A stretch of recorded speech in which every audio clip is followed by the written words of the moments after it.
Good day, NDC Peoples dan core members. Pernah nggak sih Anda coba bantu seseorang yang lagi terluka? Tapi rasanya semua niat baik kita itu kayak mental. Kayak kita lagi berhadapan sama tembok tebal gitu ya. Tembok sinisme atau kepahitan. Wah, itu bisa bikin frustrasi banget.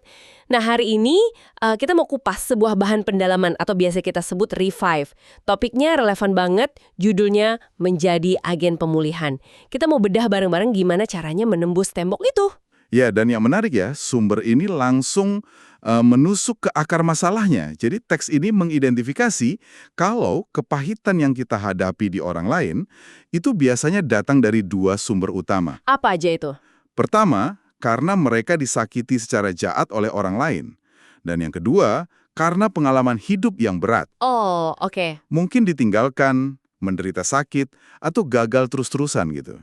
Hasilnya ya sama, hatinya jadi keras. Tepat. Dan respons mereka seringkali jadi negatif kan? Jadi apatis, atau kadang malah, balik nyakitin kita. Ini bisa bikin kita mikir, duh, buat apa ya saya baik kalau balasannya begini? Nah, Dan disitulah menurut sumber ini, panggilan kita itu benar-benar diuji. Jadi apa dong yang harus kita lakukan kalau kita udah mau menyerah? oke, jadi gini, alih-alih ngasih daftar tips yang klise, sumber ini justru ngajak kita lihat satu studi kasus. Seorang tokoh di Alkitab namanya Barnabas. Kisahnya ini bisa ngasih kita perspektif yang beda banget. Oke, menarik. Mari kita langsung lihat ayat kuncinya deh yang jadi fondasi dari seluruh pembahasan ini. Betul. Ini dari Kisah Para Rasul 11 ayat 24. Bunyinya begini. Karena Barnabas adalah orang baik, penuh dengan Roh Kudus dan iman, sejumlah orang dibawa kepada Tuhan. Awalnya kedengarannya sederhana ya, Barnabas orang baik, titik. Tapi pas saya baca ulang-ulang, kok urutannya agak ganjel ya? Biasanya kan kita mikir iman dulu, Roh Kudus dulu, baru hasilnya itu kebaikan. Kenapa ini baik disebut duluan? Nah, itu dia inti kupasan kita. Sumber ini menyoroti kalau ini tuh bukan daftar sifat yang terpisah. Maksudnya? Jadi bukan seolah-olah Barnabas itu baik, terus dia juga punya iman, terus dia juga penuh Roh Kudus. Bukan kayak gitu bacanya. Oh, oke. Cara bacanya adalah, kebaikannya yang efektif itu adalah buah manifestasi yang kelihatan dari kondisi batinnya yang penuh dengan Roh Kudus dan iman. Jadi dibalik ya cara pandangnya. Betul. Jadi kita nggak lagi fokus berusaha lebih keras jadi baik, tapi fokusnya justru bangun hubungan yang dalam dengan Tuhan. Nanti kebaikan yang tulus itu bakal ngalir sendiri secara alami. Jadi ini bukan soal kita maksa senyum atau maksa sabar ya, Bukan? tapi lebih soal ngisi wadah batin kita dulu.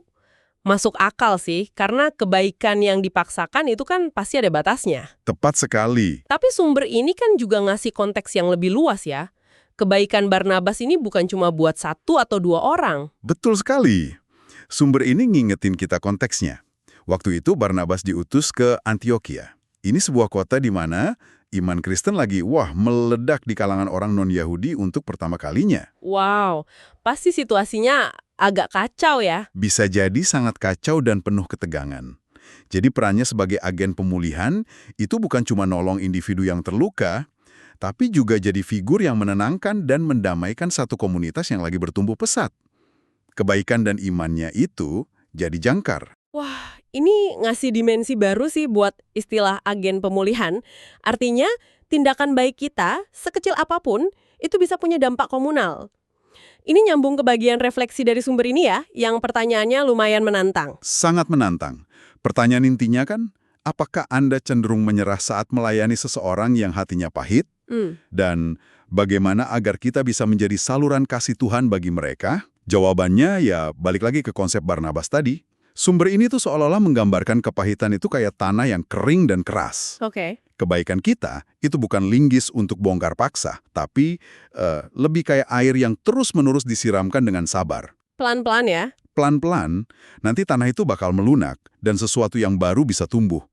Nah, kesabaran itu datangnya dari iman, bukan dari kekuatan kita sendiri. Jadi pada akhirnya tujuan kita bukan sekedar mengubah sikap seseorang, Bukan. tapi menjadi jembatan agar mereka bisa melihat pengharapan di dalam Kristus melalui kita. Kita dipanggil untuk mengalahkan kepahitan dengan kebaikan. Tugas yang berat, tapi bukan berarti mustahil ya. Betul sekali. Jangan pernah lelah menabur kebaikan, bahkan ketika respon yang kita terima tidak seperti yang kita harapkan. Terima kasih sudah menyimak. Bagi yang ingin bergabung dengan CORE, silahkan unduh aplikasi NDC yang ada di Google Store. Tuhan Yesus memberkati.